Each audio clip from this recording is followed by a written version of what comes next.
When Dr. Alex Renner signed up for the Xenolinguistic Outreach Program, he never imagined he'd be making small talk with an alien, much less proposing to one. Alex wasn't your typical astronaut. He was a linguist, obsessed with the idea that one day humans would speak to extraterrestrial life. He'd spent most of his academic life decoding ancient Earth languages and patterns of universal communication. NASA didn't send him up to pilot anything. They sent him to listen, to understand, and to speak back.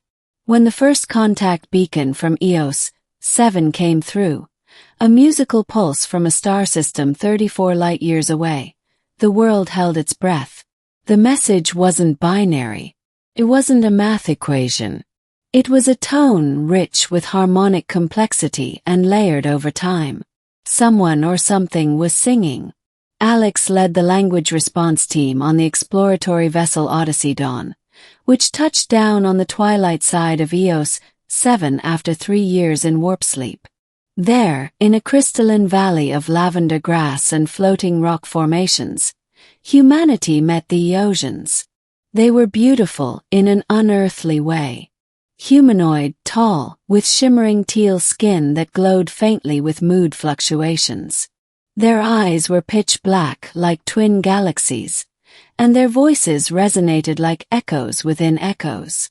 And among them was her, Sailori. Middle.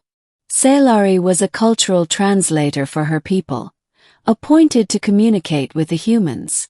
She took an immediate interest in Alex, and not just because of his title.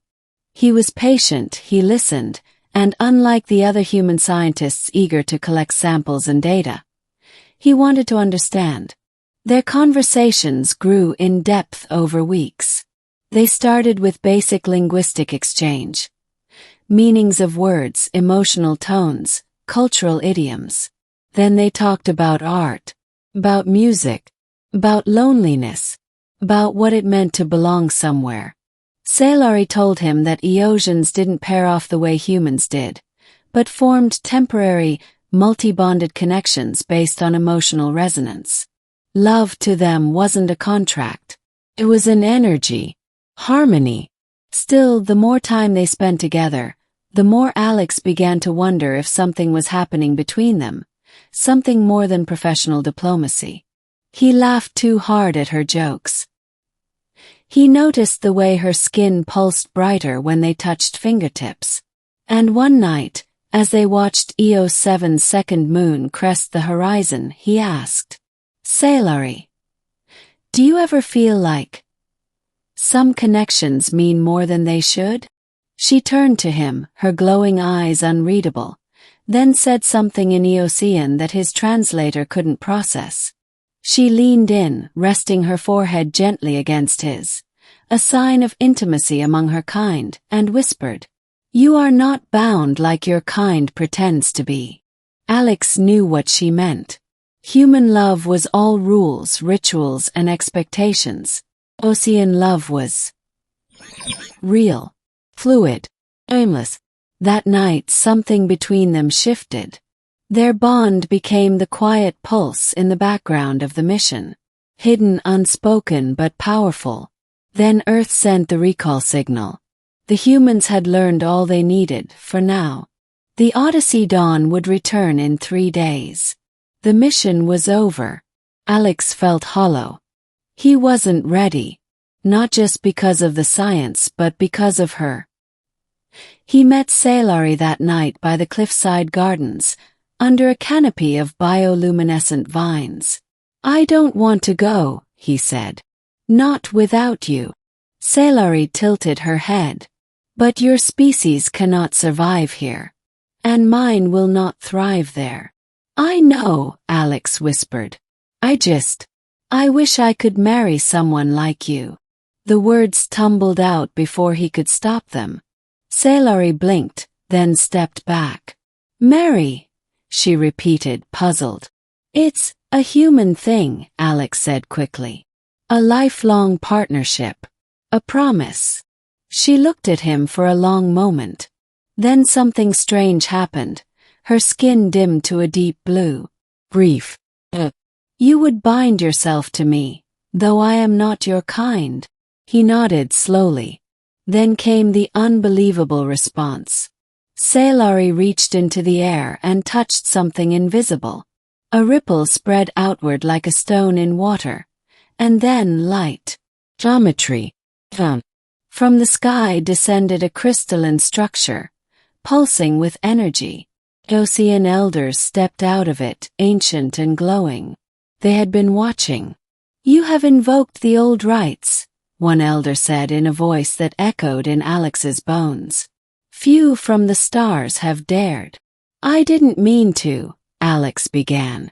It does not matter. The wish was honest. The bond was felt. The right of union must be honored. Sailari turned to him, suddenly luminous with golden light. If you wish to join with me, it is not symbolic. It is eternal. Our essences would merge. Your form would change. You would no longer be entirely human. Alex's breath caught. Would I be able to go back to Earth? The elders shook their head. No. You would belong to neither world, but you would be with her. A long silence fell. Back on Earth he had a brother, few distant friends, a job that was waiting for him. But here he had purpose. He had her. He took Sailari's hand. I choose you. The rite began. Ending. It was not a ceremony in the human sense. There were no rings, no vows. Instead, they stood at the heart of the crystalline construct as their thoughts, emotions, and memories were shared openly with the Eocean collective. Alex felt his body tremble as waves of energy coursed through him. He saw flashes of Sailari's life. Her childhood in floating gardens, her losses, her joy when she first heard his voice. Then came his memories. His mother's lullabies, his first book on languages, the time he nearly gave up on academia. And through it all, a thread of longing that Sailari now felt as her own. Their bodies did not merge, but their beings did. Alex's skin shimmered faintly now, his eyes holding a flicker of starlight. He wasn't fully human anymore. He wasn't fully Eocean either. He was something new. The next morning, the Odyssey Dawn departed without him. His crewmates were shocked. Some believed he had died. Others guessed the truth, but Earth's governments quietly buried the details. The official logs cited cultural integration in progress. Subject opted to remain as ambassador. Years passed, then decades. Stories emerged from deep space travelers about a glowing couple on Eos. 7 who guided lost ships and helped refugees of interstellar wars. They spoke every language. They radiated peace. And they never aged. Eventually, Earth grew more curious than fearful. Diplomatic relations were slowly re-established. And on the centennial of first contact, a new ship from Earth landed in the gardens of Eos 7. There, standing beneath the twin moons, was Alex. Still young, still glowing, holding Sailari's hand. I made a wish once, he said to the visitors, that I could marry someone like her. He smiled, and Sailari's light grew warm. And the universe said yes.